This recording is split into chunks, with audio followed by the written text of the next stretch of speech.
마켓 리더에게 이야기 들어보도록 하겠습니다. 참 어제 시장 출렁출렁 했는데 오늘은 잠잠하죠. 그래서 우리는 어느 쪽 방향으로 가야 하는 건지 전략 어떻게 세워야 하는지 들어보겠습니다. 알파경제 김종효 이사 모셨습니다. 어서 오십시오. 네, 안녕하십니까. 네, 반갑습니다. 주제부터 저희가 화면을 먼저 확인해 보도록 할게요. 변동성 장세였다. 어제 정말 심했다. 코스닥에서 처음 봤다. 다양한 말들이 나오고 있는데 보셨죠, 이사님도? 네. 당연히 보셨을 거라고 생각이 드는데 저도 어제 그랬어요. 방송 준비를 열심히 하고 있었는데 그때 에코프로가 20% 오르고 있을 때였거든요. 근데 10분 후에 제가 방송 들어왔는데 갑자기 2% 오름권역으로 상승분을 확 반납하고 그러니까 코스닥 지수도 갑자기 마이너스로 확 변하고 참 시장이 어려웠어요. 2차 전지 일단 오늘은 밀립니다. 이대로 밀리면 끝날까요? 어떻게 보십니까? 네, 일단 뭐 답은 알 수 없다가 정답이겠죠. 그런데 여기서 이제 핵심 포인트는 오를 때도 정상적인 수급이라고 보긴 어려웠고 지금 내려가는 과정도 마찬가지로 보여집니다. 근데 이제 여기서 우리가 가끔 뭐 아직도 그렇게 안 믿는 분들이 많이 계시겠지만 공매도가 많았던 거 사실이고요.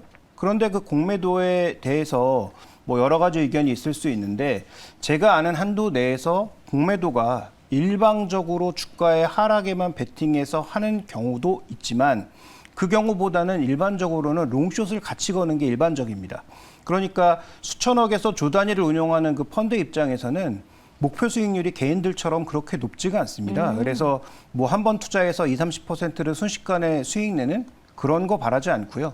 증시가 올라가거나 내려가거나 한 월 1에서 2%를 꾸준하게 수익을 내는 걸 원하고 있거든요. 네. 그러니까 그들은 일방적으로 숏에만 걸지도 않고 롱에 걸지도 않죠.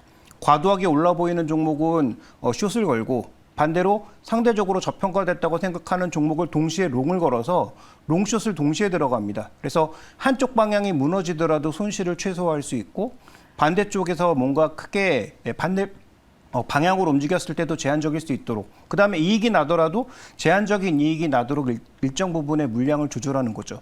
근데 이런 것들이 최근에 너무 많이 늘어나기 시작하면서 그런데 최근에 들어왔던 수급은 제가 보기에는 굉장히 공격적인 수급이 들어와서 주가를 급등시키니까 결국 이게 청산될 수밖에 없는 상황이 된 거죠. 그러니까 오르는 것을 보고 개인 투자자들의 포모가 일어나서 더 많은 물량이 들어오니까 주가는 뭐 제어가 불가능할 정도로 폭등하게 됐고 그러면 이 폭등을 촉발한 그게 기관일지 뭐 조직화된 누구일지 모르겠으나 그들의 입장에서는 한 번에 정리할 수 있는 공매도로 정리할 수 있는 절호의 기회가 나타난 거죠. 어제 시장에 나타났던 급변동성은 아마도 그렇게 이해하시는 게 좋을 것 같고요. 그러니까 그동안 일방적으로 주가 하락에만 베팅했던 사람들은 없었는데 뭐 개인 투자자들의 어떤 2차 전지 소재에 대한 무한 사랑이라든지 그다음에 외국인들의 극도로 늘어난 이런 공매도 물량을 가지고 이용하면 단기로 큰 차익을 볼 수 있다고 믿는 누군가가 어저께 시장의 일정 부분에 과도한 매매의 전환을 일으킨 것이 아닌가 좀 이렇게 봐야 될 것 같습니다. 그러면 이렇게 굉장히 엇갈린 수급이 풀리는 과정은 적어도 며칠은 필요하기 때문에 오늘의 급락이 종가 부근에 또 빠르게 밀고 올라올 수도 있죠. 그래서 밀고 올라갔다고 해서 안정할 상황도 아니고 또 급락했다고 해서 이 추세가 끝났다. 내일부터 그냥 계속 하락이다. 이렇게 바라보기에는 아직은 좀 지켜볼 만한 여지가 많이 남아있고 이렇게 왜곡된 수급이 정상화되는 것은 시간이 좀 필요하다고 봐야 될 것 같습니다. 어제 종가가 에코프로가 한 5% 밀리면서 마무리가 됐거든요.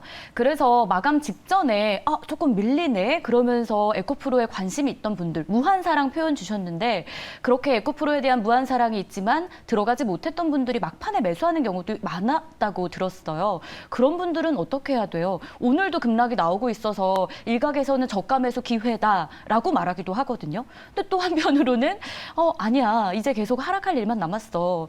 이사님 생각은 어느 쪽이 더 있으세요? 지금은 저는 정답은 딱 한 가지라고 보고 있습니다. 네. 일단 과도한 비중을 줄이는 게 답이다. 그러니까 이쪽에만 거의 풀베팅을 하신 분들은 주가 앞으로 올라가고 내려가고에 상관없이 일단 줄이는 게 답이다라고 보고 있고요. 그다음에 이제 이쪽을 전혀 담지 않으셨던 분들은 그래도 며칠 정도는 좀 더 지켜보고 나서 수급이 안정화되는 것을 보고 들어가도 늦지 않지 않을까 이렇게 보고 있는데 그 이유는 딱 한 가지죠. 왜냐하면 이 종목이 지금 미래 가치를 많이 당겨왔다고는 하지만 그 미래 가치가 흔들리지 않는다면 현재 주가에서 무조건 조정만 있지는 않을 겁니다. 그래서 아예 없으신 분들은 조정이 커졌을 때는 당연히 중심 종목, 적어도 에코프로비엠, 그다음에 포스코 퓨처엠, 뭐 LG화학, 그다음에 뭐 시장에서 항상 최상단 종목으로 여겼던 그런 종목군들을 중심으로 해서의 저가 매수는 저는 가능하다라고 보고 있는데요. 문제는 그동안 과도한 비중을 투자하셨거나 아니면 단기의 큰 수익을 위해서 레버리지까지 사용하신 분들은 저는 뭐 필연적으로 주가가 더 올라가든 내려가든 상관없이 비중을 줄이는 게 지금은 답이 아니냐. 누구도 지금 원래도 주가의 상단을 예측하기 힘들었지만 지금은 수급이 한번 이렇게 헝클어버린 상황이기 때문에 주가 예측이 더 어려워졌다. 그런데 사람 심리라고 하는 게 나는 3년 후에 어느 정도의 가격을 보고 정말 장기로 보고 들어왔어라고 하더라도 눈앞에서 20% 내 계좌가 녹아내리는 걸 보면 그걸 아무 감정도 없이 무가치하게 바라볼 수 있는 사람은 없다는 없죠. 거죠. 그래서 그렇게 밀리다 보면 나중엔 최악의 선택을 하게 됩니다.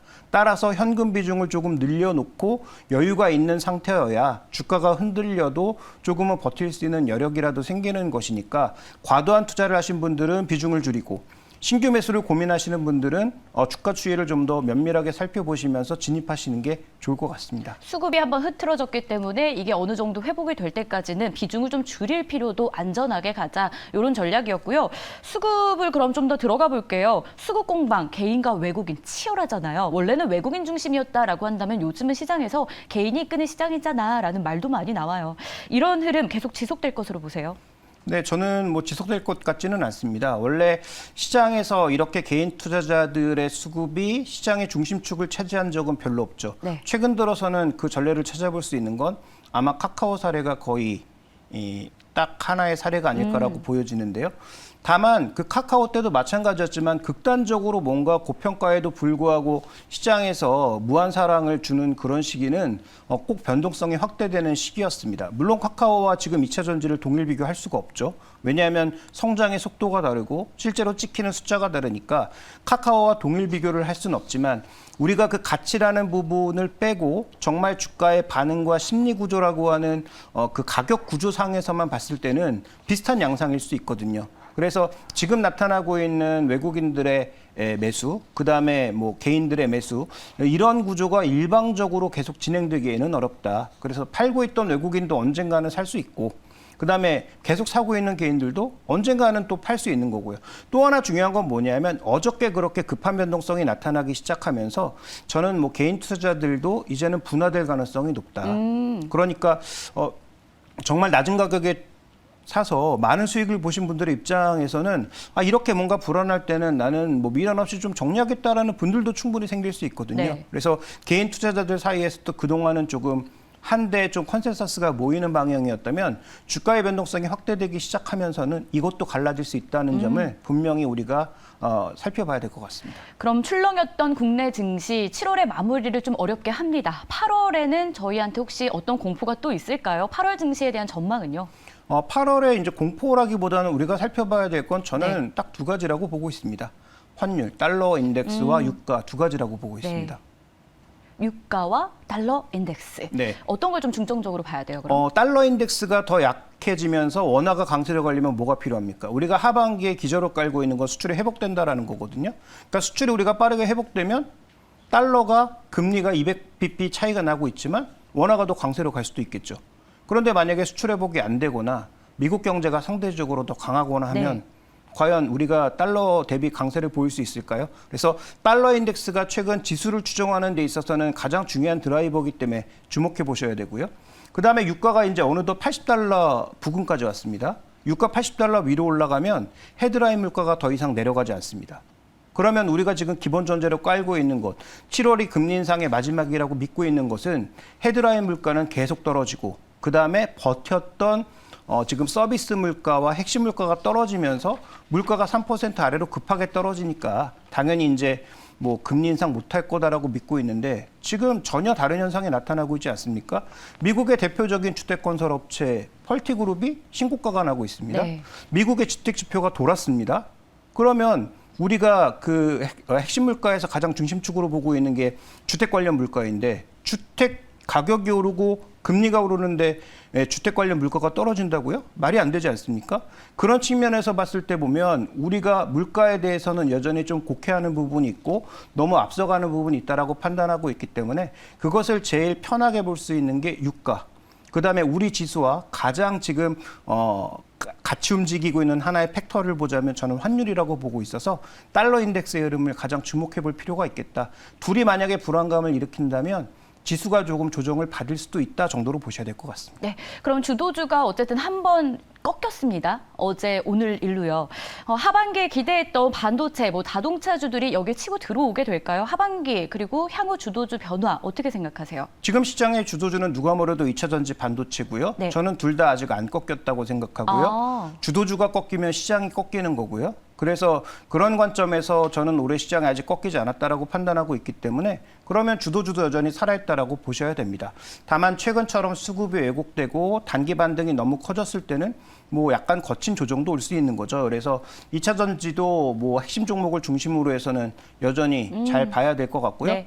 반도체 오늘 또 이제 올라가는 종목군들이 꽤 많이 있지 않습니까? 6월 달에도 시장을 비트했고 7월 달에도 2차 전지에 밀리긴 했지만 2차 전지가 밀릴 때는 또 밀고 올라오는 모습을 보이고 있다는 것은 그렇게 시장을 주도해왔던 세력들이 시장을 빠져나가기보단 2차 전지가 빠지면 다른 쪽으로 또 반도체가 빠지면 다른 쪽으로 여전히 요 안에서만 이동하고 있다는 것이죠. 그래서 주도주는 아직 꺾이지 않았다, 첫 번째. 두 번째로는 해당 그 섹터 내에서 여전히 상승 여력이 있다라고 생각하는 종목군들에 대해서는 저는 여전히 저가 매수 관점이 필요하다고 보고 있습니다. 그럼 자동차 섹터는 어떻게 보세요? 자동차는 하반기에 주도주가 될 수 없다. 네. 우리가 이제 흔히 생각해 보면 자동차의 실적이 이렇게 좋은데 주가가 안 올라가는 이유가 뭘까를 복잡하게 생각하지 말고 이 가격 안에는 모든 게 다 녹아있다라고 보는 거죠. 우리가 2차 전지의 주가를 계속 높이는 이유도 뭐겠습니까? 결국 미래 그림이 좋다라는 네. 가정하에 올리고 있는 거잖아요. 근데 자동차가 그렇게 실적이 앞으로도 좋다고 생각되면 이렇게 좋은 실적에도 주가가 안 올라가는 이유가 뭘까는 답이 나와 있는 거죠. 투자하는 사람들은 더 많이 공부하고 더 이 섹터에 대해서 자세히 알 수밖에 없다. 그런데 이들이 강하게 베팅하지 않고 있다는 것은 현재 자동차 업종이 하반기에 주도주가 되기에는 2% 부족한 부분이 있다는 것을 방증하고 있는 거죠. 다만 핵심은 자동차는 빠져도 크게는 안 빠집니다. 네. 왜냐하면 지금 PR이 5배 정도 내외인데 올해 하반기 실적이 설사 꺾인다고 하더라도 밸류 관점에서 밀릴 자리도 크지는 않은 부분으로 보고 있습니다. 네.